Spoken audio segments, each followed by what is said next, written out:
میکشم از زیر حرارت به سمت بالا. نوک مو دور برس.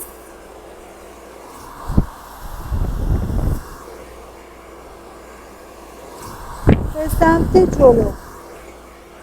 نوک مو دور برس به سمت جلو.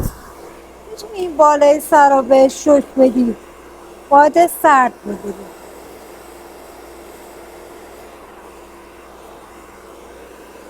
برسم به سمت بالا. به چرخون بیاد پایین. باد سرد که میدی پفدارتر میشه. حالا بریم برای دیزاین آخر کار. اوکی بودین؟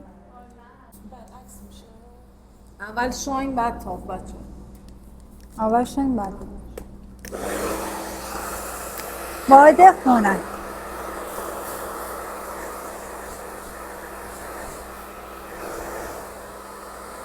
استایله که عکس میگیرن عکسای حالا ژورنالی. بچه همینه، باد سشوار میگیرن عکس تو همینجا میگیری.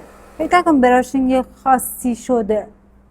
همینه، مدلای ژورنالی دقیقا همینه، با باد سشوار هستش. اوکی؟ مدل خاصی براشینگ نشده. براشینگ اولیتو میکشی فقط با باد سشوار